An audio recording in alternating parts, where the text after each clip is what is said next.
Everything is bigger in Texas. From the food to the people. And of course, the sports. And misses the jam, but Harrison on the rebound to Nowitzki.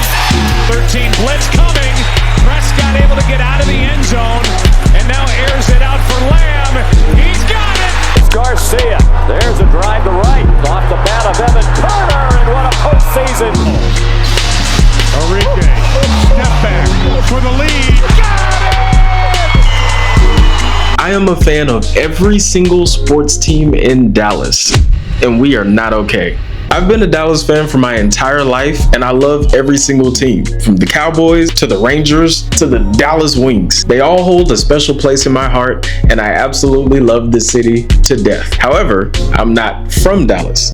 I'm from Mississippi, but we don't have any professional sports teams over there, so that meant that your only options for sports fandom were a choice between Louisiana, Georgia, or Tennessee professional sports teams. And growing up in the late 90s and early 2000s, all of those options sucked, except for the Falcons, but they didn't really connect with us, and they also didn't really win anything ever, so it didn't matter. So this conundrum of my adolescence led me to only one true choice, a choice that was a mixture of charm, style, and excitement, a choice that killed in the late 1900s, a choice that has led me to almost nothing but pain, suffering, and leaving me with an unyielding rage ever since.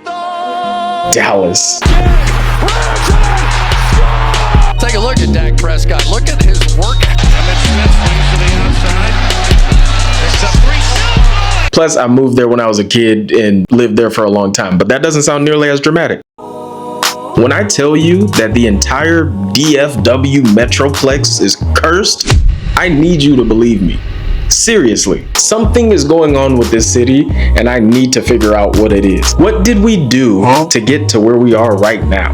What god did we anger to make our sports fandom life so miserable? Why are you, a non-Dallas fan, watching this video just to make fun of me? I know what you're doing, and it's not nice. I'm not going to go over every team, but we are going to go over a couple just so we can better understand just how far of a downfall this city has experienced. And to do that, we need to go back to a year in which none of us could have ever envisioned the fate that we were destined to have. 1999. In 1999, it was a great time to be a Dallas fan. Sure, there weren't any championships in that year per se, but at the end of the decade, there was a lot to be proud of. The Cowboys had just come off of a generational run in the mid-90s, winning 3 championships in 4 years. The Mavericks had just drafted a 7-foot offensive legend who immediately turned their team into fringe contenders. The Rangers had multiple MVP players and a Manager of the Year award to back it up. And the Stars were the defending champs who would go back to the Stanley Cup Finals this upcoming year. Things were looking good on all fronts, and hope was high that at least a few of these teams would continue their success going into the 2000s. And sadly, the cracks had already started to show. And we have the family feud going on in Big D tonight. As far as we know, Jimmy Johnson is still the coach of the Cowboys. That may change in the next 24 hours. A long meeting today between owner and coach will lead to a second meeting and maybe a divorce tomorrow. The first sign that there was trouble brewing showed itself in 1994 before the start of the actual decline, when Cowboys owner Jerry Jones and the head coach Jimmy Johnson decided to mutually part ways in the 1994 season, even though they had just won 2 of the previous Super Bowls. There were already a bunch of rumors in the NFL of a power struggle between Jerry and Jimmy because Jerry wanted more say in team decisions, and Jimmy had it in his contract that he got full control of the team. Basically, Jerry wanted to be owner, GM, and head coach, which at this point I can say he's successfully succeeded in that endeavor, but that was not before Jimmy had so much success building his own team. So before Jerry could get any control back of his team, he had to fire Jimmy, thus sparking what all fans in the NFL officially call the Jimmy Johnson curse. Now, I'm not one to believe in curses or superstitions or omens, but from that day forth, I genuinely believe that the sports gods decided to throw Jerry Jones, the Cowboys franchise, and the entire fan base into the proverbial desert so we could experience one of the most painful droughts in sports. It's one thing for your team to just suck, like the Lions for forever until they just got good, or the Bengals, and you just know there's no expectations for you guys to win anything. So at least you don't have hope. But for us, we constantly had hope, only for that hope to be dashed and burnt out in front of our faces. As you can tell, I'm emotional about this. Now, I'm gonna make another video covering the entire Cowboys downfall. I promise you there's a lot of information that you don't know about, and there's a lot that I figured out while studying this topic.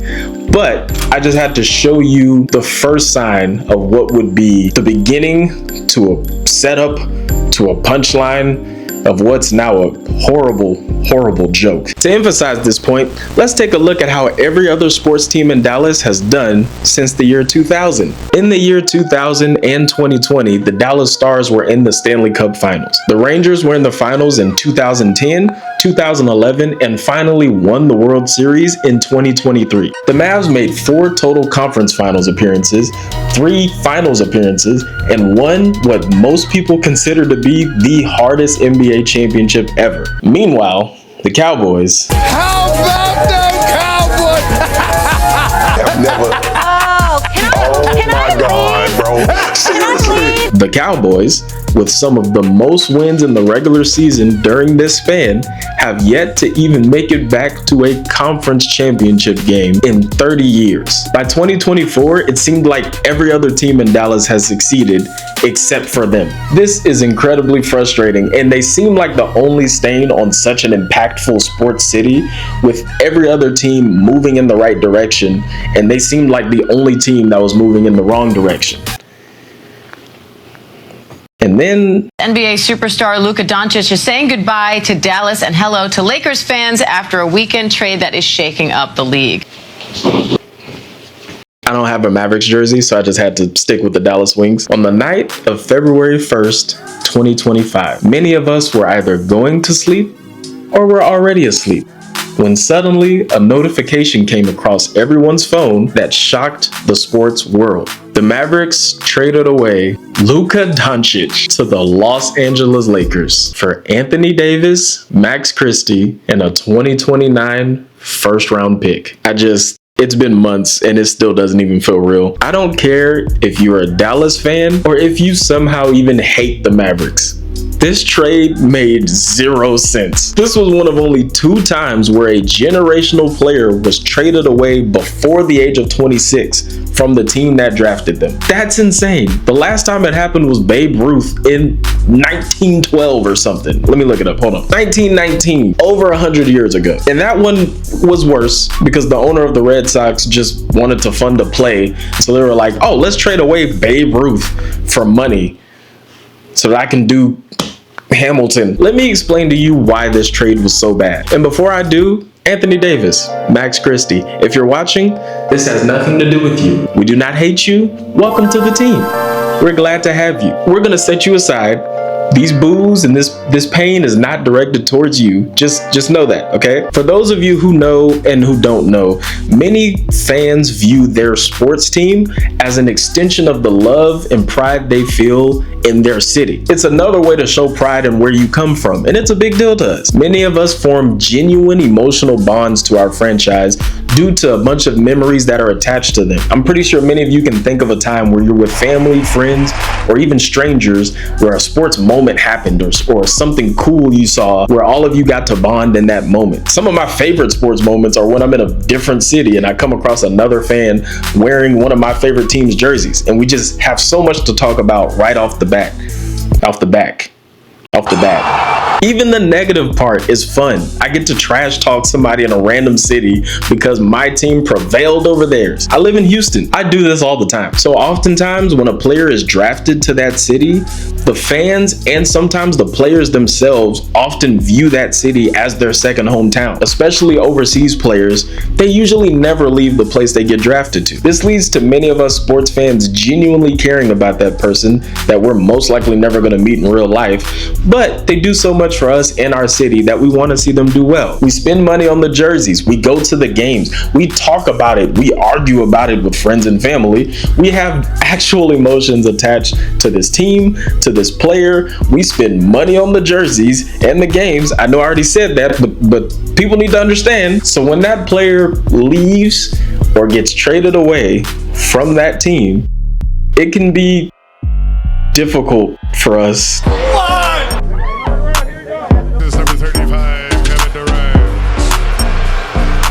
I had to say all that just to let you guys know how painful this trade was for both the fans and for Luka. Now, I usually like to keep things pretty positive on my channel, but I say this to say that I'm not talking about Nico Harrison the person. I'm simply going to be critiquing his job as a GM. This was one of the dumbest, most vile and dirty trades I've ever seen in my life. No matter how you view it, Luka Doncic was a generational talent. By the age of 25, he had some of the best stats of any player ever, and those stats only went up in the playoffs. Even if you put the stats aside, Dallas simply loved Luka. He had a great relationship with Dirk, who means the world to us. He was a ton of fun to watch, and he fully embraced the culture like he was from there. Whenever you have a player of that caliber who's that important to your city, your number one priority is to make sure that that player is happy and fully set up for success with your team. But even if you do decide to move on from that player, there are so many ways to handle it to where the fans and the players still feel respected for all that they've done for your organization. Here's a good example of a team treating a superstar very well on the way out the door. Russell Westbrook, the Brody himself. Drafted to the Seattle Supersonics, now the Thunder, Russell Westbrook stayed with the team for 11 seasons and multiple big roster changes. After a few other stars came and went, Russ and the organization and the fans all decided it was about time for them all to part ways. But the way they handled it was beautiful. The front office worked with Russ to find an organization where he felt like he could win now, while also getting the organization a good return on that trade. After the deal was done, both sides were better off in every way, and every time Russ came back to Oklahoma, it was nothing but love. And the Thunder fans got to appreciate Russ while still being excited for the future with all the draft picks and players that came back on that Russ trade. Now, I'm also going to make a Mavericks video because there's a lot more we have to get into with this.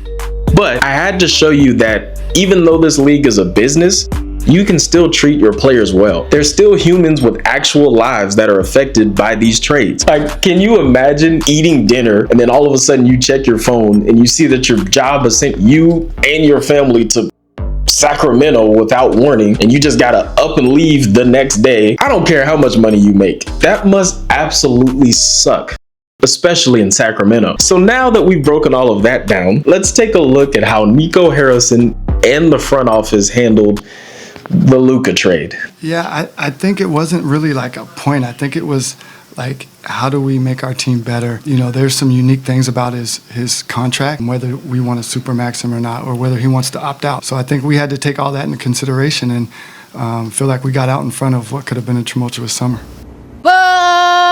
First of all, they didn't even let Luka know that he was being traded. That's a courtesy that's not afforded to all of the players, but definitely to every single player of Luka's caliber. What makes that even worse is that Luka had just had a baby and was closing in on buying a $15 million house in Texas. That thing must have like 34 rooms in it. Second, they only spoke to one team about the trade. That's the only team that knew this trade was even happening. So that limited all of the returns they could get on the trade, and that didn't even consider who Luka would want to play for. Once again, that's not a luxury that's afforded to every player, but definitely to players of Luka's caliber. Third, and to me the most egregious part of this entire deal, they traded Luka before he was able to sign the Supermax extension. Let me explain how that works. In the NBA, you have minimum contracts, everything that's in between. You have max contracts and you have supermax contracts. You have to reach certain requirements for each of those levels, but Luka obviously was at the supermax level. He was on a ton of first team all pros, did a lot for the organization, and whatever requirement was there, he did it. But you can only get the supermax if you are a superstar meeting certain requirements with the team that you were drafted by. That means that next year, Luka would have been able to sign, let me make sure I get the number correct, a 5-year, $346 million contract. That's a lot of money. And he would have done that in a state that has no state tax. But now, with the Lakers, he's only able to sign for 5 years, $229 million, which means that overnight, out of nowhere, Nico Harrison and the Mavs ownership swindled Luka Doncic out of $117 million. And a $15 million home. This has never happened in NBA history to any player. So no matter how you look at it, this was just messed up. And to make matters even worse, after Luka left, all they did for like a month and a half was talk trash about Luka. Fat people, who needs them? Not the Dallas Mavericks. They've shipped Luka in his big fat white super max, more like super size, though the front office thinks Luka's gonna eat the building. Dallas spelled backwards is salad, which Luka won't eat. It felt like every single day there was a new article called Luka fat. So not only have I never seen this happen to a player in a contract situation, I've never seen a player get dogged like this in the prime of their career by the team that drafted them. You could say whatever you want in the comments. You could call Luka fat. Cool. That fat guy was just in the NBA Finals less than a year ago. Maybe it's not good for Luka's longevity if he doesn't necessarily take care of his body, but bro was hooping. You can't deny that. And you can see just how messed up it is by every other superstar's response in the entire league. All of them had the exact same response. You know when you see a response like that from Trae Young and KD and Dame that maybe you made a bad decision. I mean, you can't be in a sadder situation than Luka was in. Bro was depressed when he first got to the Lakers. Like, you could see him on the sideline just staring off into the distance with a 1,000-yard stare. And you can tell how much Luka cared by him returning to Dallas and bawling his eyes out just thinking about the memories that they had. Why would you treat a player like this? Why would you treat the fans like this? They raised their prices after this happened. Dirk Nowitzki was ready to be done with the franchise after this. Not only did they not consider him, Nico also trash talked him after this happened. This was so bad that we weren't even being made fun of on social media. The entire sports world was sending thoughts and prayers as we cried at the grave of our favorite team. But now I want to get to the point that I thought I would have made a lot sooner when I was writing the script. We are simply justifiably cursed. We already have the Jimmy Johnson curse, and now Dallas fans are gonna have to deal with the Luka Doncic curse. Let me explain what happened right after the Luka trade. Anthony Davis plays his first game and was awesome immediately. Bro was hooping, defense, offense, hyping up the crowd. All of us were like, man, this is an iconic moment. And then in the third quarter, the 7 assists for Anthony Davis. Oh, Anthony Davis went down to get hit in the midsection. Bro goes down with an injury and he's gone for months. A few days later, Daniel Gafford, who's an integral part to the team, hurt his knee in the middle of the game and joined Derek Lively, who was also hurt. A few days later, PJ Washington, who's also important to the team, hurt his right ankle and out for weeks. A few days later, Kyrie Irving tears his ACL and is out for the rest of the season and most of next season.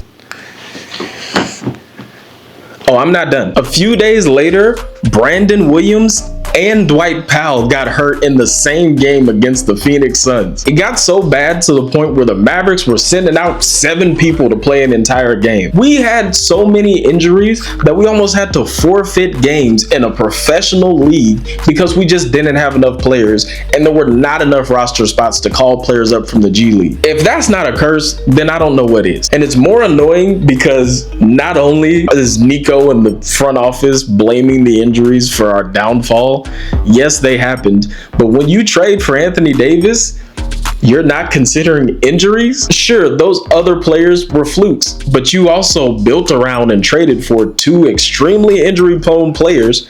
I'm leaving that in the video because I'm mad. And decided that, yeah, they'll be fine. If we're healthy, we should be good, which is a really big if. I don't know what the future of this team is going to look like, but teams build their roster and they tank and they trade for picks for the hopes of getting a player of Luka Doncic's caliber.